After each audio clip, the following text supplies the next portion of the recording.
My take on the Packers, I think they didn't get a pass rusher. They didn't improve that area. They got the Baron Soul. He's a pass rusher from Texas, but they didn't get a dominating pass rusher. That's a need I feel like they needed to address. Yeah. They didn't address it in free agency. Matthew Golden, solid receiver, but I think he's a wide receiver too in a room full of wide receiver twos, you know? That is true. That is true. But I mean, you never know though. Matthew Golden did have to step into a receiver one role with Isaiah Bond not really finding his way when he went to Texas. You never know. Some receivers may pan out to be a receiver one if depending on if they're in the right system or not. So you never know for real. And they did get Savion Williams, the receiver from TCU. I just looked up their draft right now. That is somebody, if he would have went anywhere else, I would have loved that pick. Because he's like Deebo Samuel, Cordell Patterson. Because he went to the Packers, I'm going to hate on that shit. But do you buy into like rookies getting a number and the number just automatically cementing them being a bust? Like Matthew Golden, number 22. That number, it's not a good number.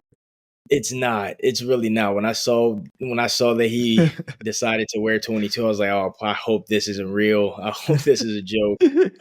But then I saw the video later on that he explained why he chose 22, and I was just like, I mean, Sky Moore wore 22, but that's a different kind of receiver. Like we'll see Matthew Golden on an island wearing 22. Sky Moore wasn't that kind of receiver, so it'll be a little weird.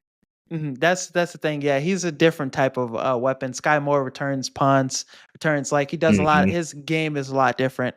But I'm hoping his ass a bust. Because I've been, doing videos. I was on another person's podcast and I was saying the Packers are going to be the worst team in the NFC North Division. And off season wise, what they've done, free agency, the draft, nothing's been moving me, man. So I think Minnesota's great. I like what they did. I think JJ, I'm pretty high on him having a good rookie season, essentially. I'm high on him having a good season because Kevin O'Connell, he could turn shit into really good. Yeah, he did it with Sam. So that's what I'm saying. So I think he could be somebody that's good for JJ and throwing to Justin Jefferson.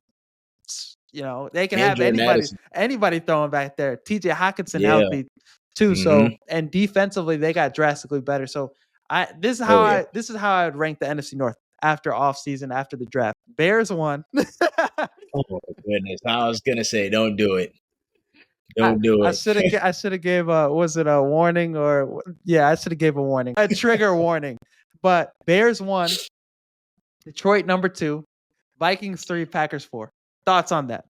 How would you correct that in your own opinion? I would say Lions 1. Okay.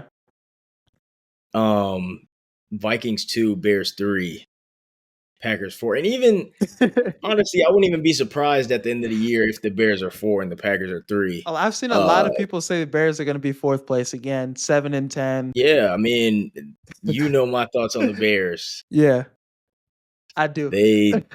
Yeah. And especially with their draft picks didn't make sense to me at all, to be very honest with you. We can go right into that. What grade would you give the Chicago Bears for their draft? I'm high in the draft class from the sounds of it. Are you in the F? I mean, range? Would say I would give them a B. Okay, that's very fair. Minus, but if you think about the schemes that Ben Johnson likes to implement in his offense, he runs 11 personnel. Excuse me, and they already have you guys already have a tight end. Right. He drafts a tight end, which, okay, you have 2 tight ends now, but it doesn't make sense why you guys got Luther Burden in the 2nd round when he's not going to be utilized that much. Also, Coastal Loveland at the 10th pick. Yeah. You could have traded back and gotten a lot better draft capital if you had drafted him at, let's say, the 20th pick. Because there was some rumors saying people had him higher than Tyler Warren. So I feel like the Colts would have took him over Tyler Warren at 14. That's what I was just hearing. At first, I was mad about the pick too. I'm like, I was sold on Tyler Warren. I was like, this is a guy that could be such a huge playmaker for us, a difference maker. You could use him Mhm. around different ways. You could put him in wildcat situations. You could do so many things with him. So I'm like, Tyler Warren, Tyler Warren, Tyler Warren, and Colston Loveland. But Yeah. the more digging I did in it, the more I love the pick. This is a 6'6", big ass wide receiver. I think he'll Mhm. complement Kokomet. I was kind of glazing when I did my breakdown on it. I was saying he could be like Aaron Hernandez and Kokomet could be Oh, like Gronk. oh man. No, The- I mean, don't get me wrong. Colston is a good pick. He's a great player, but when you have Tyler Warren on the board still, I don't know how you pass that up, yeah, especially at in the top as a top 10 pick. Like I don't know how you pass that up because initially in my mock drafts, I had Tyler Warren going in the top 8 at to least. the Jets. Jets or the Jaguars. Mhm. So the fact that you guys got him at 10, I was like, are you serious? But then again, who are we talking about? I think those players will ball out though. I think Luther Burden is going to be a weapon. They saying Devo Samuel with speed.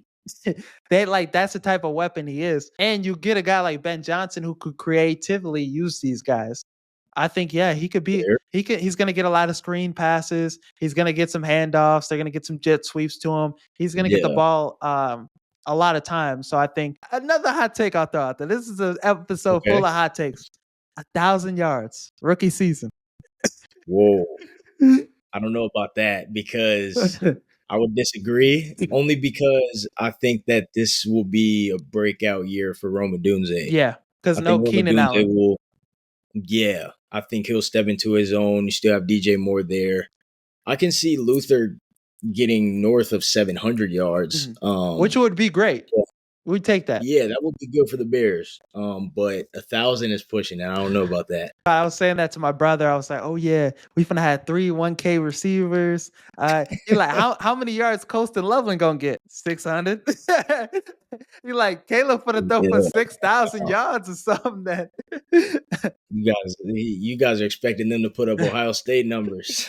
yeah. So I'm excited about this draft. I think we have a lot of weapons. I think we have the right offensive mind to use the weapons the right way and not, Shane Waldron like we did last year. So I think this draft class was good. I like the tackle we got.